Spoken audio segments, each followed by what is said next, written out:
উপস্থিত সামনে বসা এক মহিলাকে বস ডেকে বলল, হোয়াইট বোর্ডে এমন 20 জনের নাম লেখো যারা তোমার লাইফে সবচেয়ে বেশি ইম্পর্টেন্ট। মহিলাটি ভেবে চিন্তে 20 জনের নাম লিখলো। এরপর বস বলল, এই 20 জন থেকে এমন 4 জনের নাম কেটে দাও যারা তোমার লাইফে সবচেয়ে বেশি ইম্পর্টেন্ট না। মহিলাটি ভেবে চিন্তে 4 জন কলিগের নাম কেটে দিল।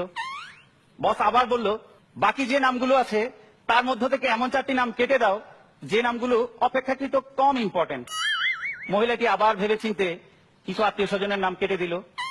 এভাবে কাটতে কাটতে কাটতে বাকি থাকলো আর 4টি নাম, বাবা, মা, স্বামী, সন্তান। চারিদিকে উত্তেজনা, সবাই চিন্তা করছে এরপরে কার নাম বলবে। ঠিক এমন সময় বস বলল, বাকি যে 4টি নাম আছে তার মধ্য থেকে 2টো নাম তুমি কেটে দাও। এবার মহিলাটির হাত কাঁপা শুরু করলো, চোখ ছলছল করছে।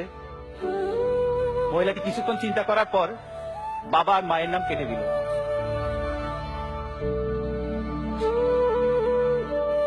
বাকি থাকলো আর 2টো নাম, স্বামী আর সন্তান। চারিদিকে উত্তেজনা, এরপরে কি হয়? হঠাৎ বস বলল, বাকি যে 2টো নাম আছে তার মধ্য থেকে একটি নাম তুমি কেটে দাও। এবার মহিলাটি সত্যি কেঁদে ফেললো আর কাঁদতে কাঁদতে নিজের ছেলের নামটা কেটে দিয়ে সিটে গিয়ে বসে পড়লো।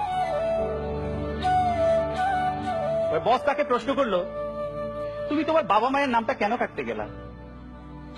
দেখুন স্যার, বাবা মা আমাকে বড় করেছে, আমাকে বিয়ে দিয়ে তাদের দায়িত্ব পালন করেছে, কিন্তু আমার বর্তমান জীবনে আমি তাদেরকে খুব একটা বেশি ফিল করি না, কিংবা তাদের প্রয়োজনীয়তা খুব একটা বেশি অনুভব করি না।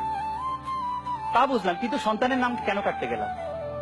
দেখুন স্যার, আজকে যেমন আমার জীবনে আমার বাবা মায়ের প্রয়োজন ফুরিয়ে গেল, ঠিক তেমনি তার জীবনে একদিন আমার প্রয়োজন ফুরিয়ে যাবে, কিংবা এমনও হতে পারে আমাকে সে বৃদ্ধাশ্রমে দিয়ে আসলো। কিন্তু যার সাথে আপদে বিপদে সুখে দুঃখে সারাটি জীবন আমাকে কাটাতে হবে, সে আমার স্বামী। মোরাল